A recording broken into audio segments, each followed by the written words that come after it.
लालच की कुल्हाड़ी।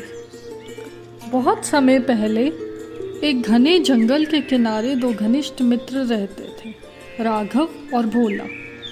दोनों लकड़हारे थे और आसपास के गांव में अपनी मेहनत और ईमानदारी के लिए जाने जाते थे। हर सुबह वे अपने कंधों पर कुल्हाड़ियाँ लिए जंगल में जाते और शाम को लकड़ियों के गट्ठर लेकर लौटते। जीवन कठिन था, लेकिन दोस्ती में सुकून था। एक दिन किस्मत ने उन्हें एक बड़ा मौका दिया।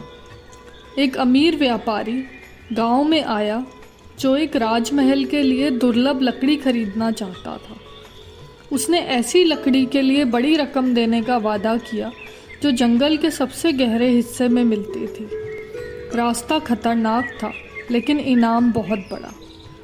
राघव और भोला दोनों चल पड़े, मन में नई जिंदगी के सपने लिए। कई दिन की मेहनत के बाद वे उस दुर्लभ पेड़ की बगिया तक पहुँचे। उन्होंने लकड़ियाँ काटनी शुरू की, लेकिन जैसे जैसे गट्ठर भरता गया, राघव का दिल लालच से भरने लगा और फिर उसने वार किया। भोला की पीठ मुड़ी हुई थी और राघव की कुल्हाड़ी चली। इस बार लकड़ी पर नहीं, दोस्ती पर। राघव ने भोला को जंगल में ही दफना दिया और अकेले लौट आया, ये कहकर कि भोला को जंगली जानवर खा गए।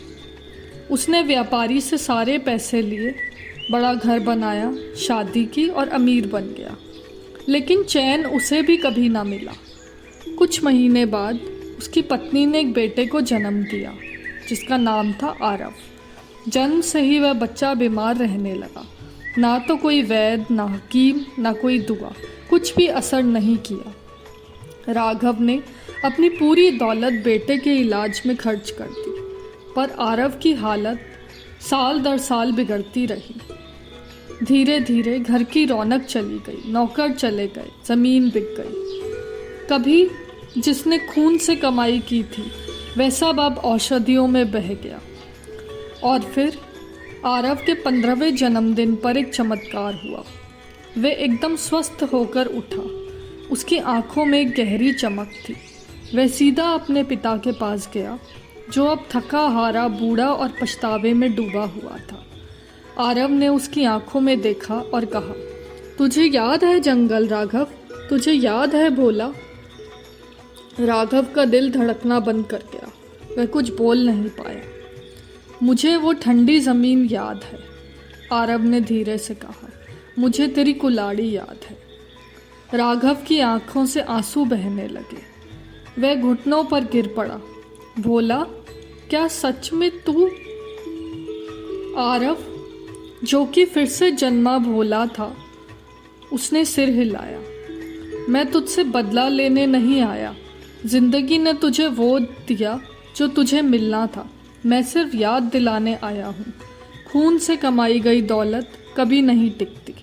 लालच हाथ को सड़ा देता है। उस दिन से आरव ने सादा जीवन अपनाया, फिर से लकड़हारा बना, जैसे पहले जन्म में था, लेकिन इस बार इज्जत और सच्चाई के साथ। राघव, जो अब पछतावे से टूटा हुआ, चुपचाप जिया, अपने बेटे को देखता रहा, जो वही आदमी था जिसे उसने कभी धोखा दिया था।